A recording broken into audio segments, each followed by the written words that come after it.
Rugidos mentales, rugidos mentales, rugidos mentales.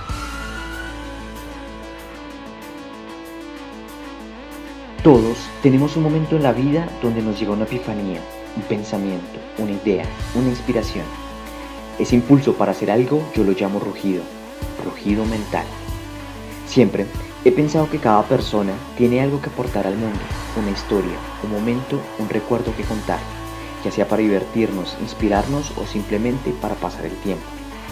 Yo soy Omar González y les doy la bienvenida a Rugidos Mentales, un podcast donde hablo con amigos y conocidos sobre sus experiencias de vida, sus proyectos, sus pensamientos y mucho más.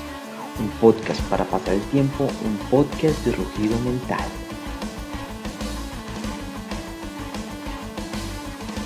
Rugidos mentales, rugidos mentales, rugidos mentales. Hola amigos, espero que estén pasándola bien. Gracias por escuchar desde ese lugar y en este momento este podcast. Bienvenidos a un episodio más de Rugidos Mentales, episodio número 26. Dicen que cuando nacemos inicia una nueva película. Somos protagonistas y antagonistas en algún momento de la vida. Somos héroes y a veces solo somos extras. Tenemos un papel que no sabemos cuándo termina. Lo cierto es que cada uno hace parte de esta cinta que llamamos vida. Mi invitada de hoy es Erika Piragauta, productora de cine y televisión y gestora cultural. Erika, bienvenida a Rugidos Mentales. Hola Omar, muchas gracias por la invitación. Tienes una profesión que mi niño de 7 a 12 años quiso ser. A mí me causaba mucha intriga saber qué hay detrás de un programa, una serie, una película. Todo el tema de producción. Yo pienso que cualquier producto o servicio, sea el que sea, tiene como un gran valor y es porque detrás de él siempre hay un proceso que el cliente final jamás conoce y en el que estuvieron involucradas muchas personas. Quiero que empecemos esta charla por ese impulso que te lleva a estudiar y dedicarte hoy a hacer lo que haces. ¿Fue por una película o un familiar? Cuéntame de dónde nace. Pues desde que era niña quería ser artista, o sea, creo que llevaba como en las venas el ser artista, entonces quería ser cantante, después quería ser bailarina, después intenté ser actriz y al final del colegio entrando, por así decirlo, a un cineclub en la única biblioteca que había en mi localidad. Yo vivo en una localidad pues al sur de Bogotá, en una periferia, y en esta localidad, la única biblioteca que había, un día ingresé y vi un cineclub. Estuve como en esta charla de una peli que me parecía como increíble y después de eso dije como, wow, creo que eso es lo que quiero hacer, como esa magia que hay detrás, ¿no? Ese universo. Y además el cine me parecía que reunía como todas las artes y por supuesto tenía algo maravilloso y es que en el cine todo se puede hacer real. Y creo que ese ha sido un poco el lema de mi vida y es como, no creo que existan cosas imposibles. Y en el cine, si te das cuenta, tú puedes generar universos impensables. En esa búsqueda pues decidí como querer enfrentarme a un mundo de posibilidades y a un sueño llamado cine. Bueno, y tú creces como con ese chip que se fue formando por el amor al arte, pero ¿alguien de tu familia de pronto está relacionado con el tema cultural de alguna manera te haya impulsado o no? No, cero, cero, cero. En mi familia no hay nadie artista. De hecho, no sé de dónde nació como ese impulso. Y además fue muy duro también un poco cuando decidí decirle a mis padres como quiero estudiar cine y televisión.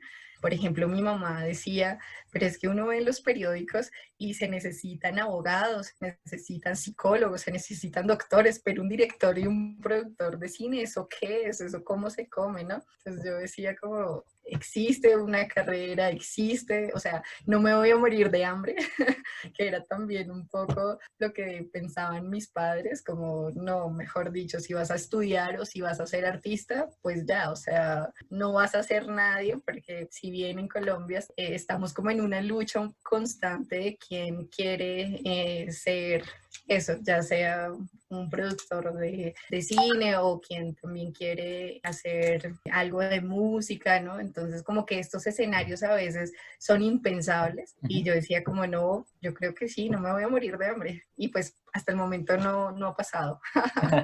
Yo siento que es como una época en la que vivimos y tú la describías muy bien y es como que los papás siempre le decían a uno como no, estas carreras, mire que esas carreras son como, esas carreras artísticas sobre todo como que no se va a ver una retribución, ¿no? Se hacen más Sí. como por amor. Sí, tal cual.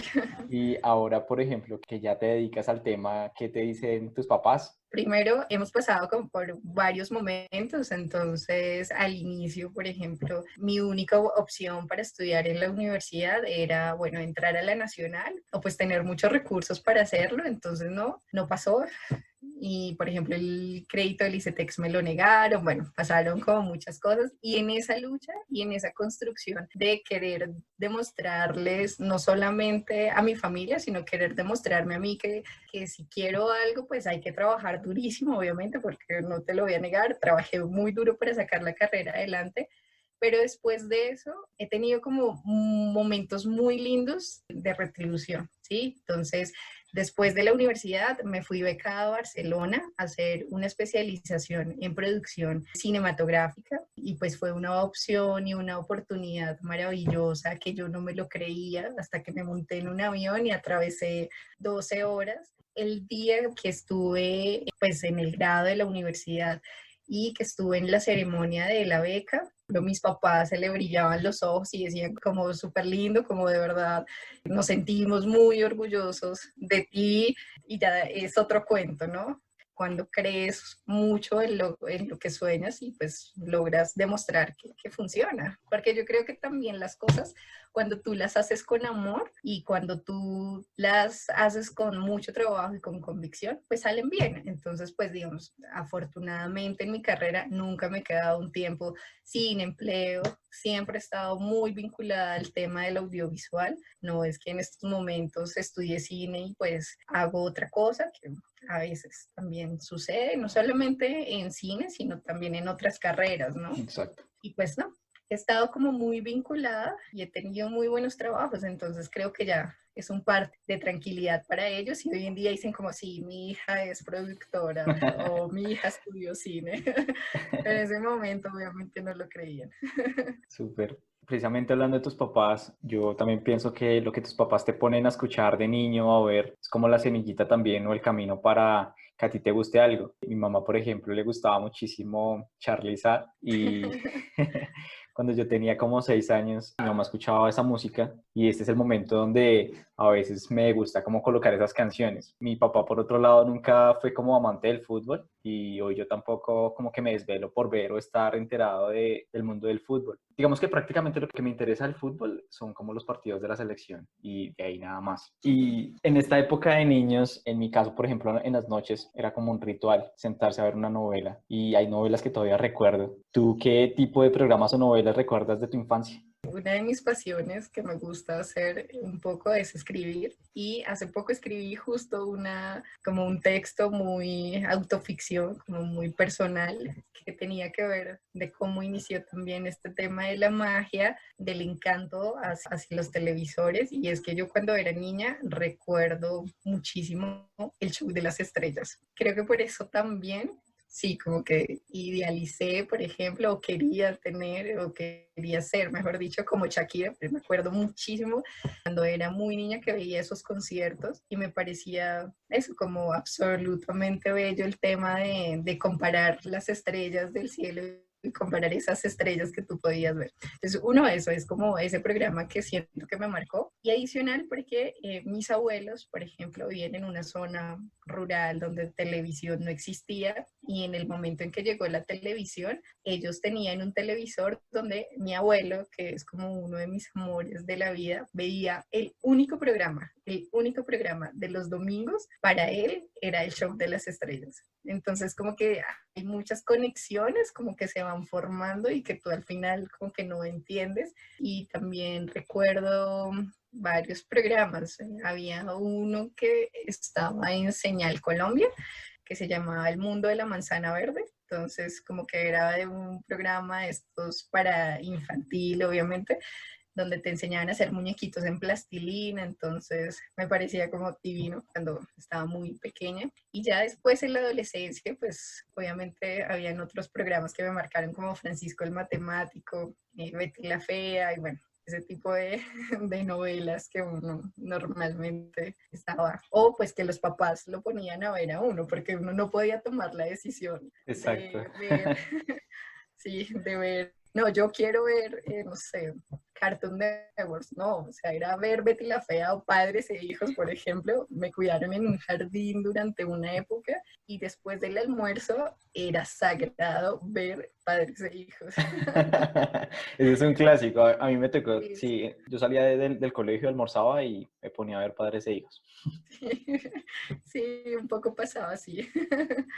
Tú ingresas a la universidad, venías ya pensando como en ese mundo. ¿Qué soñabas en ese momento? ¿Qué soñabas alcanzar? ¿O cómo te imaginabas que iba a ser como ese mundo? Bueno, pues como te comento, yo digamos que no tuve un apoyo de mi familia, decir como, o sea, yo me metí de cabeza a un sueño o a una idea, porque a veces también suelo ser muy testaruda y, y pues eso, a mí se me metió la idea de querer estudiar cine y televisión porque asistí a una feria de estas de universidad y esa carrera me llamó muchísimo, muchísimo la atención, pero en el fondo no tenía conocimiento de nada, o sea, absolutamente nada, o sea, no sabía que detrás de este mundo se movía muchísima gente, que había tanto trabajo, o sea, no tenía conocimiento de nada. De hecho, pues, o sea, no pasé a la nacional porque en el examen de admisión, según, pues en el segundo examen que te hacen, te preguntan muchísimas cosas que yo llegué a ver casi que a final de carrera. Yo decía, no, pues obvio, o sea, ¿quién va a contestar una cosa de estas, no? Y pues creo que fui descubriendo un montón.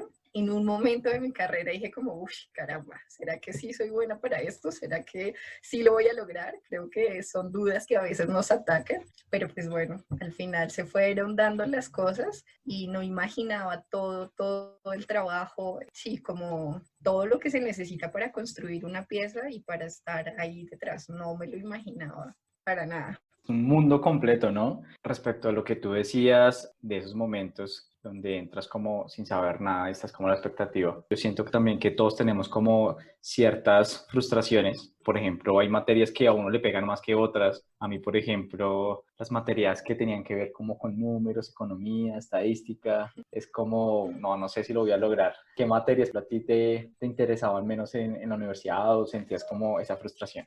A mí la fotografía me gusta mucho y hago fotografía pues con mi cámara muy normal, pero ya el universo de estas cámaras, nosotros pues digamos en la universidad alcanzamos a grabar en cámaras de 16 milímetros, es decir, en cine, y yo habían cosas que de verdad no las entendía y creo que no las entiendo aún, o sea, todavía sigo en ese proceso, sobre todo en el tema químico, ¿no? Que es como, que es un tema, sí, ya de componentes y de, bueno, un montón de cosas que tenían que ver más con números, con factores y bueno, creo que en ese punto no fui tan bueno.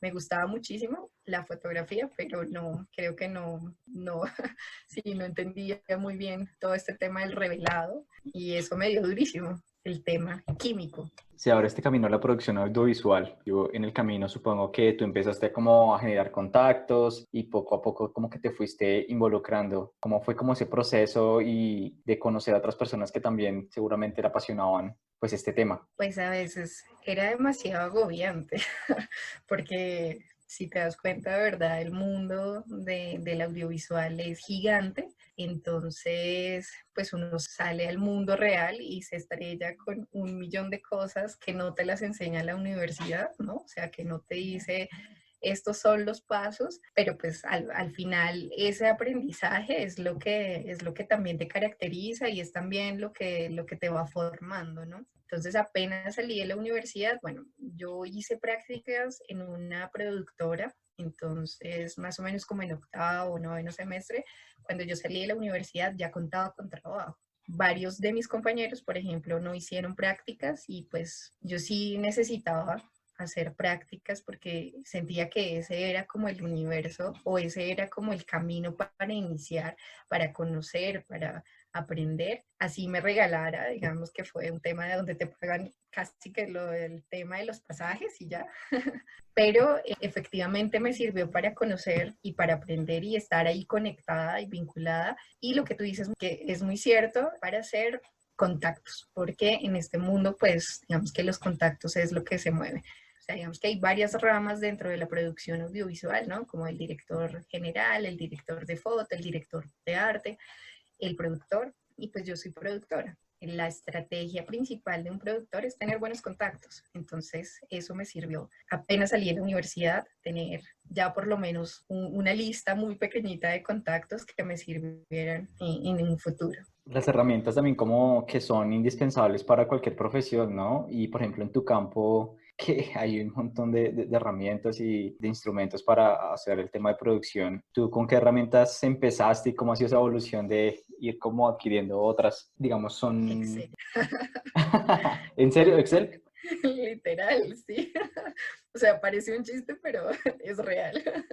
O Ok. sea, Excel es como la herramienta principal porque es como con la que tú realizas un cronograma, con la que tú realizas un presupuesto, ¿no? O sea, el productor pues lo que hace es justamente eso, como mover una cantidad de elementos y de presupuesto para darle vida a una idea.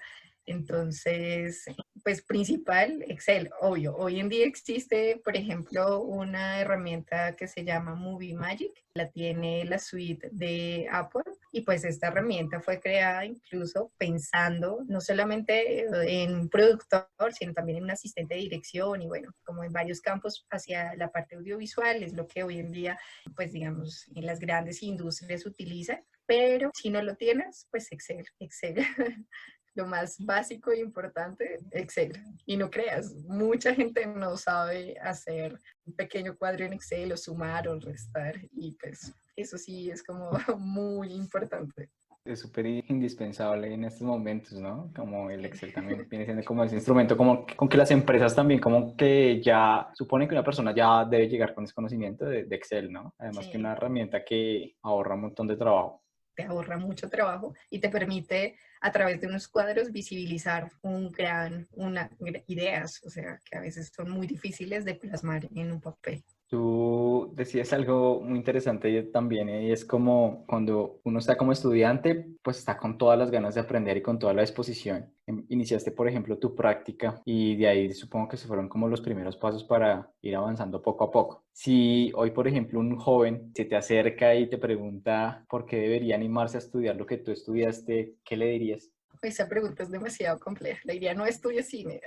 No, mentiras, es broma. Yo creo que tiene que ver mucho con el sentido, o sea, yo creo que ni siquiera es la carrera en sí, sino es como estudia lo que quieras, pero hazlo con pasión, hazlo con mucho compromiso porque eso es lo que te va a permitir abrirte hacia un mundo laboral y hacia un mundo profesional, independientemente que sea cine o no. Ahora, si quieres estudiar cine, yo creo que de verdad hay muchos casos de personas muy talentosas que no estudiaron cine. Entonces, digamos que es algo que también se adquiere con la práctica. Entonces, igual que la música, igual que varias, sí, como áreas, pues lo importante es hacer. Entonces, por ejemplo, en la universidad, hace poco, de hecho, también me hicieron como una entrevista y me decían, bueno, ¿cuál es el consejo para darle a estos chicos para que se entren al mundo pues profesional? Y yo les decía, pues desde la universidad lo que uno debería hacer efectivamente es crear cosas, porque el crear cosas te va despejando muchas dudas que no te enseñan en la universidad y la práctica pues a ser maestro efectivamente. Entonces sí sería ese como un poco el consejo. Ahora, si quieren pues eso, estudiar cine, también hay que ver mucho cine y hay que conocer de muchas cosas, ¿no? Entonces no solamente es como me gusta la fotografía ya, sino también hay que conocer acerca de, por ejemplo, teatro, o sea, hay que conocer como de muchas herramientas porque lo que hace el arte, pues lo que hace este arte justamente es reunir como todas las expresiones artísticas y ponerlas en algo que pueda transmitir, ¿no? Pueda dar vida. Entonces, desde todos los sentidos. Tu consejo me parece súper valioso porque se acerca muchísimo a un consejo que hizo una persona que pasó por aquí también por Rugidos Mentales, que se llama Jaime Rúa, y decía eso precisamente, o sea, uno se debería preparar desde la universidad haciendo trabajos porque finalmente esos trabajos son los que se van a convertir luego como en su hoja de vida, ir armando como su portafolio para luego salir al mundo laboral y decir como, mira, ya hice estas cosas y empezar a moverte, contrario a salir y empezar desde cero, ¿no? Es muchísimo Sí. más complejo. Sí, correcto. De hecho, si yo hubiese tenido oportunidad de tener más tiempo en la universidad, creo que me hubiera dedicado a eso, a hacer cosas. Pero no, yo tenía que trabajar la mitad del tiempo y la otra mitad estudiar. Creo que hacía las dos cosas muy mal, pero bueno, las saqué adelante. Pero sí a veces nos dedicamos en la universidad más de pronto, si tenemos tiempo como a la fiesta, como a los amigos, que no estoy diciendo que esté mal, o sea, está muy bien porque ahí también se construyen contactos, ahí también se construyen ideas, pero a veces sí es necesario generar más cosas para uno apenas salir y ya estar como muy al tanto del mundo laboral. En el cine, pues si bien no, en Colombia no tenemos una industria que haga o que tenga muchos recursos para hacer todo el tiempo varias películas. Se ha hecho un esfuerzo muy grande a través de dos leyes que han sacado el Fondo de Desarrollo Cinematográfico y demás. Sin embargo, pues es muy poco el cine que se hace y esto se hace a través de convocatorias. Entonces, uno aprende a hacer estas convocatorias cuando sale de la universidad y cuando se enfrenta realmente a, bueno, quieres hacer cine, entonces tienes que conseguir 1.500 millones de pesos, que no es tan fácil, pero hay que hacerlo a través de un fondo Ibermedia, hay que hacerlo a través de como varios espacios internacionales que uno no está preparado. Si en la universidad uno hubiese cogido como un proyecto y se hubiera dedicado a realizarlo y a pasarlo a esos fondos, pues cuando salgas ya vas a tener como ciertas habilidades, por ejemplo, para presentar proyectos, para escribir proyectos, que uno apenas sale de la universidad no lo sabe hacer. Lo aprende después. En el camino. ¿Qué hace una productora de cine y televisión en sí? Uno podría pensar que está obviamente en el tema de planeación, pero quisiera que me describieras un poco ese rol. Bueno, el productor de cine es en realidad la persona que se encarga de absolutamente todo. Es decir, desde la concepción de la idea hasta 3 años finalizando, cuando la gente ya no se acuerda que existió o que hizo esa película, pues un productor está en todo ese camino. Entonces, ¿de qué se trata? Pues un productor lo que hace es primero construir todo un equipo para que una idea se haga posible. Entonces hay varias vías, ¿no? Entonces puede existir la vía de que un director te diga, tengo esta idea y quiero que me la ayudes a producir, o tú tienes una idea y contratas a un director para que saquen adelante esa idea. Después de tener esta idea, pues ya lo que se hace efectivamente es sacar todo el proceso de construcción para armar el equipo y para conseguir los recursos para que esto se haga. Entonces, es la persona que a veces, digamos, los productores ejecutivos, digamos que hay varios roles dentro. Existe un productor ejecutivo, existe un productor de campo, existe un productor de línea, bueno, existen como varios roles dentro de la misma producción. Pero, por ejemplo, un productor ejecutivo es quien tiene el dinero para hacer. Y quien tiene el dinero, pues significa tener los derechos y significa, digamos que tener como todo bajo control y también tener la autoridad. Hoy en día quien gana un Oscar a mejor película no es justamente el director, sino es el productor. El productor es quien se queda con ese premio porque es el consolidado de todo. Entonces, después de esta etapa empieza, digamos que es como por etapas, ¿no? Entonces, la etapa del desarrollo de una película es tener ese guión, esa idea desarrollada. Después se pasa a una preproducción, que ya lo que se hace es conseguir los recursos, conseguir efectivamente el equipo que pueda hacer ese proyecto, las locaciones y bueno, digamos que todo el tema logístico. Y después de eso ya se planea una parte de marketing cuando ya la peli está lista, una especie de venta de películas y bueno, pues todo esto lo hace el productor. Entonces, digamos que el productor es muy importante en en la elaboración de un filme. Obviamente el trabajo de todos, o sea, no quiero desmeritar ningún y no quiero como que sonar que porque soy productor, entonces es lo más importante, no.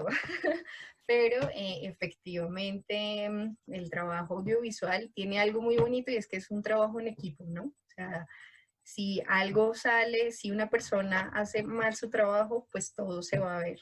Entonces es un trabajo en conjunto, es un trabajo en construcción y pues aunque el productor tenga pues ya sea el dinero o tenga como toda la capacidad para haber sacado ese proyecto adelante, pues el trabajo es de todos, ¿no? Y el trabajo pues es una construcción muy, muy colectiva, de muy familia. Entonces, de eso, pues eso hace un producto. Me parece genial porque, claro, o sea, es un trabajo que está muy en equipo, ¿no?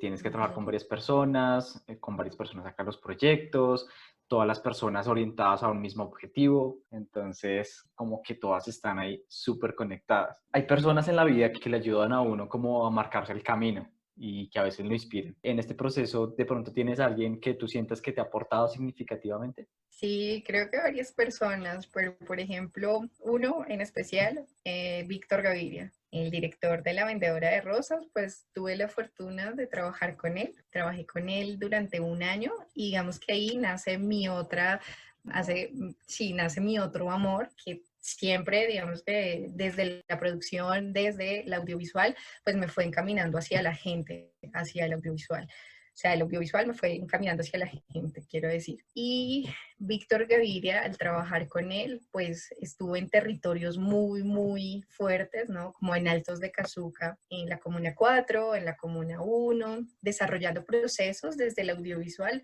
pero ya muy enmarcados en problemáticas sociales, con jóvenes. Él ha sido como mi motor para muchas cosas. Entonces, después de trabajar con Víctor Gaviria, bueno, trabajé también en un festival internacional de cine por los derechos humanos, trabajé en un proceso con el grupo Ayara y Chucky Town. Bueno, digamos que desde mi arte, desde la producción audiovisual, me fue encaminando hacia lo social. Y después de Víctor Gaviria, yo dije como, quiero hacer algo que represente o que contribuya al mundo de alguna manera. Entonces, pues es esta frase muy, muy valiosa de Galeano, si no estoy mal, que se llama como mucha gente pequeña en lugares pequeños, haciendo cosas pequeñas puede cambiar el mundo. Entonces me lo tomé muy en serio y después de eso, después digamos que de ese trabajo con Víctor, yo dije como quiero hacer realmente un trabajo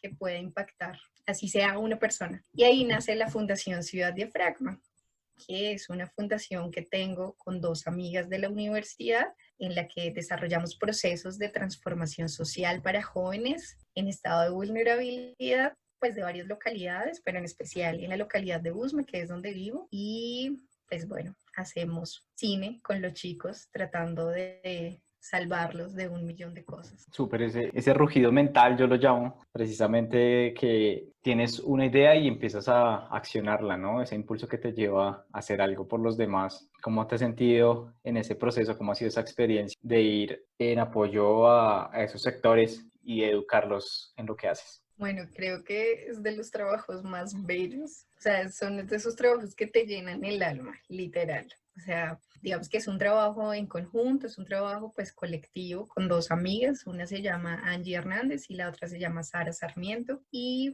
en ese proceso, cuando yo pues estaba trabajando con Víctor y demás, ellas dos trabajaban en otro lugar y teníamos siempre la idea como de emprender. Y un día muy serias me llamaron, me dijeron como tenemos una idea, queremos, o sea, queremos crear una productora. Yo venía con ese cuento de emprender porque pues, desde muy pequeña he emprendido cosas. Tiene que ver, supongo, con el colegio, porque mi colegio pues era con énfasis comercial, donde desde los 5 años estás vendiendo chocolatinas y estás haciendo camisetas para venderle a tu familia o en los bazares que hacían y demás. Y pues eso me ayudó incluso en la universidad a pagarme parte de la universidad con Súper. gomitas y demás. Y digamos que yo venía con esa idea de emprender, pero también no sabía cómo. Y emprender en Colombia recién uno sale de la universidad, pues es un suicidio. No sabía cómo. Y pues cuando mis amigas me dijeron como queremos hacer esto, pues yo les dije, ¿qué tal si en vez de una productora, no? Porque pues una productora requiere de muchos equipos o requiere tener pues un capital muy alto o muchos contactos, una experiencia ya muy ardua. ¿Qué tal si creamos una fundación? Entonces les comenté el trabajo que yo hacía con Víctor y pues digamos que les llamó la atención y creamos la fundación como con esos dos como con producción audiovisual y con gestión cultural. Y nos ha ido mejor por la gestión cultural. Entonces ya vamos a cumplir 5 años, sí, el otro año ya vamos para 5 años y ha sido esos trabajos maravillosos de construcción desde cero, donde uno efectivamente no tiene ni idea de cómo crear una cámara de comercio, pero se lanza y al final da el primer paso y después se va construyendo el camino. Entonces, eso ha pasado en la fundación. Es muy, muy bonito el trabajo que se realiza con los chicos con los que trabajamos, como una opción no solamente para uno estar muy activo, sino también para ayudar a la gente. Y creo que en ese sentido, cuando tú ayudas o cuando tú ves otras personas que vienen detrás tuyo y que tú puedes ser como un líder o que tú puedes ser un ejemplo a seguir, pues ha sido como lo más bonito y lo más maravilloso de este proceso, ¿no? Porque se construyen pues un tema social, un tema muy también barrial, pues digamos que a través del cine llegamos a los chicos para incentivarlos, para motivarlos a que hagan muchas más cosas y también a discutir otros temas, ¿no? Entonces discutimos temas de derechos humanos, discutimos el tema de la prevención, por ejemplo, en maternidad y paternidad temprana, temas de paz, temas de reconciliación. Pues en estos momentos tenemos un proyecto de salud mental para jóvenes a través del cine. Entonces es como conectar dos mundos que igual son muy bonitos y pueden ser muy complementarios. Entonces, claro, un chico pues se anima a estar como detrás de una cámara y a través de esa cámara pues también se está dialogando de otras cosas. Está súper genial porque conecta mucho con lo que te apasiona pues a ti como en el detrás, pero también conecta con el tema cultural y de una forma también conecta con el tema social. Entonces está increíble. Para hacer proyectos, tú lo mencionabas anteriormente y se necesita hacer una buena gestión presupuestaria. ¿Cuál es la mejor manera para planificar y manejar un presupuesto según tu experiencia? Yo creo que hay que mirar todos los puntos de vista. Eso es lo que hace en realidad parte un productor, ¿no? Y es como mirar o sea, como en detalle esas minucias que pueden generarnos un conflicto o que puede servir, sí, que puede ayudarnos en una producción. Entonces, por ejemplo, digamos que el área de fotografía me dice, bueno, necesito una luz y el área de arte me dice, esa luz, quiero que ilumine, no sé, ese cuadro. Entonces el director también dice, ese cuadro efectivamente necesito que esté en escena. Y yo digo, bueno, listo. Ninguno tiene por qué saber cómo yo voy a colgar ese cuadro, pero yo sí tengo por qué saberlo, ¿sabes? Entonces, ese cuadro, por ejemplo, en una escena puede ser lo más importante de la escena, pero si yo no miro cómo voy a colgar ese cuadro, si no llevo un taladro, si no llevo una puntilla o si no llevo como plan A, B, C y D, pues se me va a caer esa escena. Entonces, digamos que en este tema, para presupuestar, pues lo importante es mirar el proyecto desde lejos y también a minucias, porque eso va a permitir, primero, no tenga sobrecostos, ¿no? Que en una producción, pues después no se me vaya todo el presupuesto que tenía para toda la película solo en una semana porque no hice bien los cálculos, porque no pregunté bien, porque no miré más allá de lo que la gente normal mira. Entonces, creo que esa es la clave. Tener mucho sentido común. Creo que es también algo que funciona un montón y que a veces uno lo pierde. Y lo pierde en cosas que uno dice como, por Dios, ¿por qué no pensé esto? Pero bueno, ya vas aprendiendo. Hoy en día, digamos que yo siento que es mucho más difícil mantener como la atención. Vivimos en un mundo como de inmediatez, donde recibimos como muchísima información todo el tiempo. Estamos conectados todo el tiempo a nuestros celulares, prácticamente son como nuestra pila diaria. Y el tema audiovisual, la creatividad y como la innovación son como aquellos diferenciadores a la hora de cautivar. Desde tu experiencia y lo que has trabajado últimamente, ¿qué formatos son los que más pegan y cómo ha sido ese papel para no pasar desapercibido? Hoy en día existen festivales que están solo enmarcados para productos que se hacen desde el audiovisual. El último proyecto que hice justamente fue en un celular y pues no pensábamos que iba a salir como tan bonito. Lo enviamos para Smartfields y bueno, estamos esperando a ver si nos ganamos algún premio.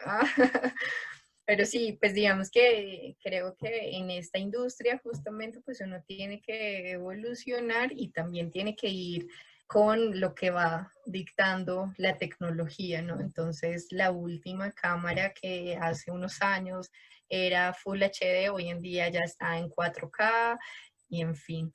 Sin embargo, pues creo que también tiene que ver mucho con la creatividad. Entonces, lo que ha permitido estos dispositivos es que no te limites únicamente a un aparato técnico, sino que lo que importa también es la creatividad. Entonces, lo que hay detrás y el trabajo y la construcción de un proyecto o de una idea también es importante, digamos que no solo pensarse que voy a grabar Super 35 o en full, sí, en 4K y sonido 5.0 y demás, y que si no lo hago de esa manera, pues no funciona y no está bien y no es creativo, porque no es así. Hoy en día creo que estos aparatos nos han permitido transformar, ¿no? Transformar un montón, pues, cómo se hacen las cosas. Entonces, pues, no hay que estar tampoco como muy, no, entonces yo ya no grabo horizontal, pues porque hoy en día de verdad existen festivales que graban o que aceptan solo proyectos verticales. Entonces, pues, ¿por qué no miramos qué tal funciona un proyecto cuando lo grabamos verticalmente, ¿no? Que eso es como una aberración para todo el mundo, como no, ¿cómo se te ocurre? Pues bueno, hoy en día ya hay gente que le gusta ese formato, que está haciendo cosas en ese formato, entonces pues creo que también, no solamente en la parte audiovisual, sino en general, pues uno lo que hace es aprender, pero también desaprender, ¿no?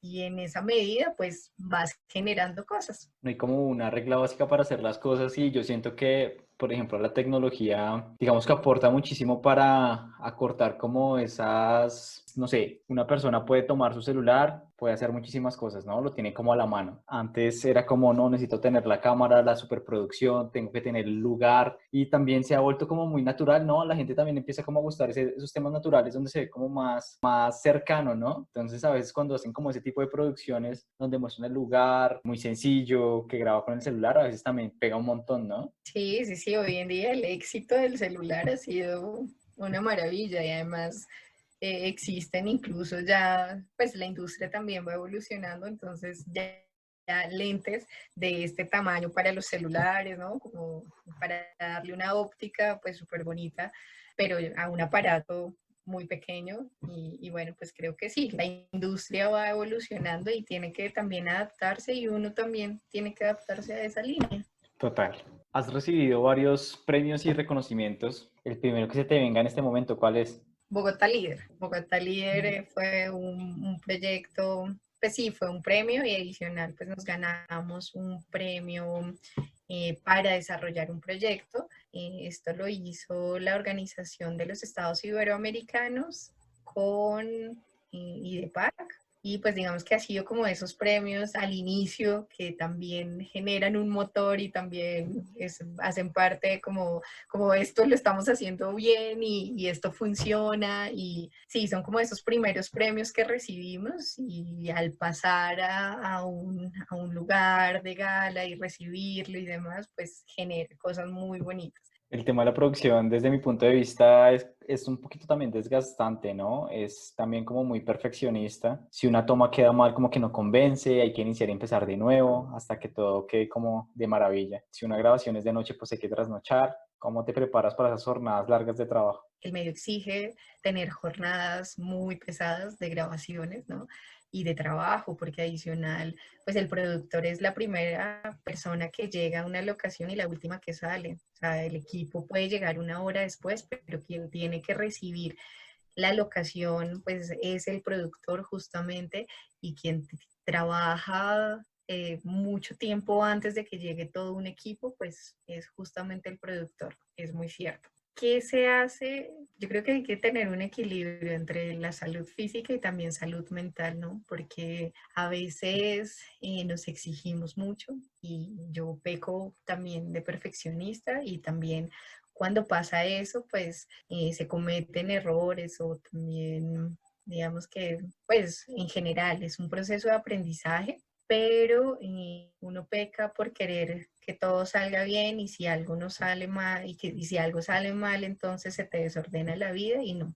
Creo que también hay que aprender a ser un poco más relajada, a tomar las cosas también como van viniendo y a conocer, a pesar de que en la industria te dicen que el productor es el que tiene todo bajo control, pues a veces hay cosas que tú no puedes controlar, ¿sabes? Y aprender de eso a veces cuesta, pero pues es importante y debes tener ese equilibrio para poder hacerlo. Entonces hay que prepararse a eso, como meditar, como también desconectarse un poco del trabajo, delegar, porque a veces queremos hacer todo para que todo salga bien, pero en ese afán sí cometemos errores. Entonces, lo importante es delegar, de hablar siempre con claridad al equipo de trabajo, ¿no? Y pues digamos que ya para las jornadas como tal de grabación, dormir bien, si se puede. Y si no, pues comer muy saludablemente. Y por favor, no llegar a una grabación enguayabado porque es terrible, porque no vas a aguantar. Entonces sí, creo que son las cosas que uno necesita, ¿no? De verdad. Si uno sudando ahí el guayado en una grabación debe ser lo peor. ¿Lo has hecho? Sí, sí, sí, una vez lo hice y fue como, no, por Dios, nunca más.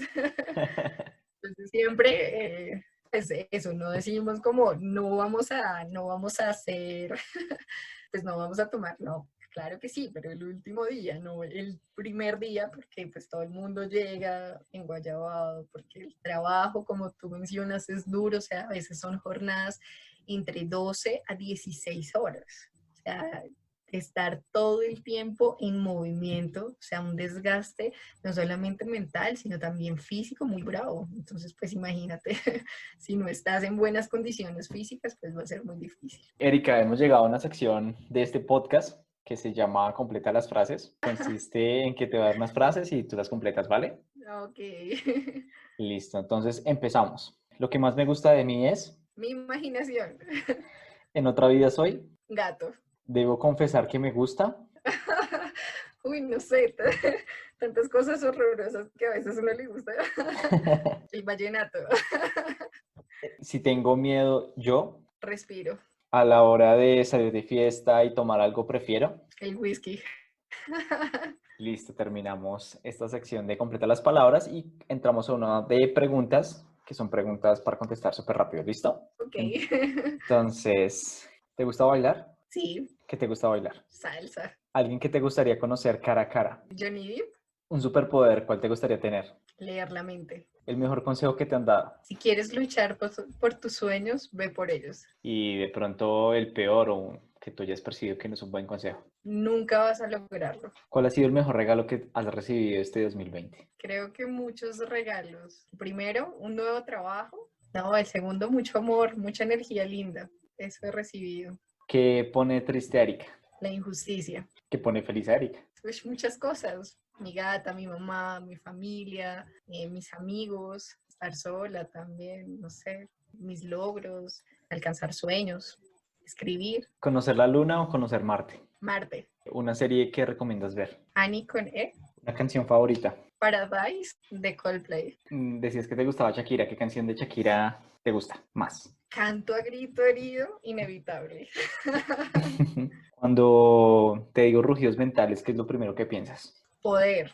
¿Y cómo te pareció rugidos mentales? Me encantó, muy chévere el espacio. Además, pues estuve escuchando como las otras entrevistas y creo que tienen mucho talento, muy poco tiempo y eso es bastante interesante. De verdad que ha sido un gusto tenerte en este episodio. Gracias por compartir un poco de ti, de lo que haces, contarnos como esas experiencias y como todo ese proceso por el que has pasado, además de abrirnos un poquito el camino a lo que es el detrás de todo este tema de la producción. Entonces, muchísimas gracias por este espacio. Y de mi parte, tienes las puertas abiertas para que podamos seguir hablando de este proyecto que manejas y los que vengan más adelante. Entonces, un gran apoyo para ti y cuentas con el apoyo también de Rugidos Mentales. Gracias.